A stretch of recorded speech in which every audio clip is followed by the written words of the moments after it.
Hey guys, let's talk about the Tapo C310 micro SD card recording. As you can see, I have the camera working close to my window, and here I have the live image on the app. If I come here to this gear, I can find the menu for storage and recording. And here you see there is no micro SD card. So I just need to get the camera, open the cover and insert an SD card there, and then I can come here and do the setup, all right? So let me just bring the camera here. And you see that I have this cover that I just need to remove 2 screws and insert the micro SD card. So it's very simple. There we go. I'll just remove it. And here I can insert the micro SD card. I'm gonna use this one. It's one from Lexar. It's a good brand. It's a good SD card. You see here on the right side, it's a 32 gigabyte SD card, and in the left side you see the information about the speed of the SD card. So I'll leave the link here in the description because you just need to get a good SD card which is fast enough to record the high resolution video from this camera. So I'm going to insert the card here. There's no way to put it wrong. If you try and it's wrong, you can just invert the position, okay? So let me just insert the card like this and insert it. There we go. Then you can just bring the cover back and close it.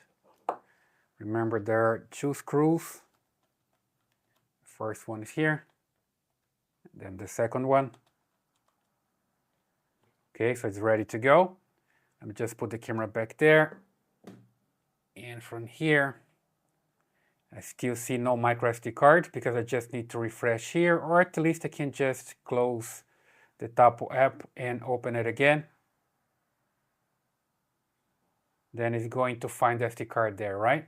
Here's the camera, Tapo C310. I come back here to this gear and to the storage and recording menu. Then from there I can see if the micro SD card is there. You see, now it's there. I have different information here.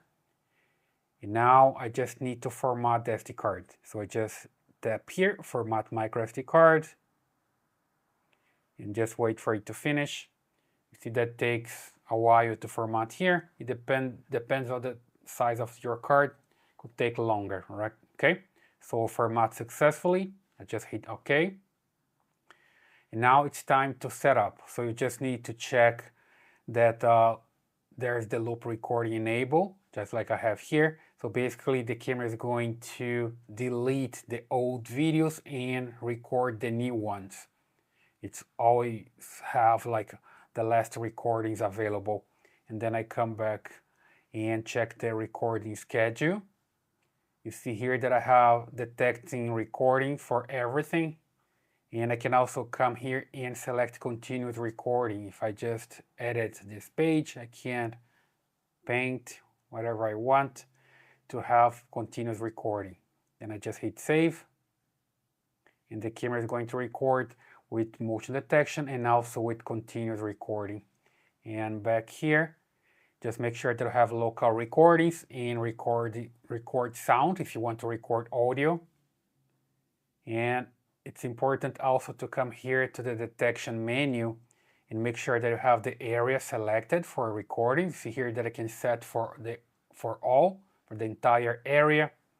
And also I can come here and check the detection type. You see that I have motion detection enabled, person detection also enabled.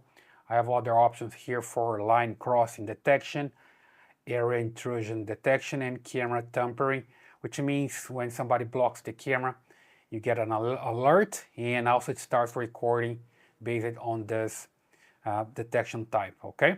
And here on motion detection, I can just check the sensitivity. You see here that I can select from 1, which is less sensitive, up to 10, which is more sensitive. Let me just come back here to 6. You can test with your camera which works for you. And then here I can do the same with person detection. And then I'm good to go. The camera will start recording based on motion, okay? So let me just come back here. And you see I have this playback and download that I can just tap on it. And here I'm gonna see the SD card and the recording. You see that I have something already recorded there by motion. There's this symbol here for motion detection. And here on the timeline, I can even expand like this to see more, right? So you see here, that's kind of this yellow or orange, just to show me that I have motion recordings here, okay? And if you are recording into the cloud as well, you can just check here in this other tab. I have no recording into the cloud, but just in the SD card, okay? So basically that's the way you can have your Tapo C310 recording into the SD card, okay? I hope that helps. Please leave your comments here, subscribe to this channel, give the thumbs up, and I see you in the next one.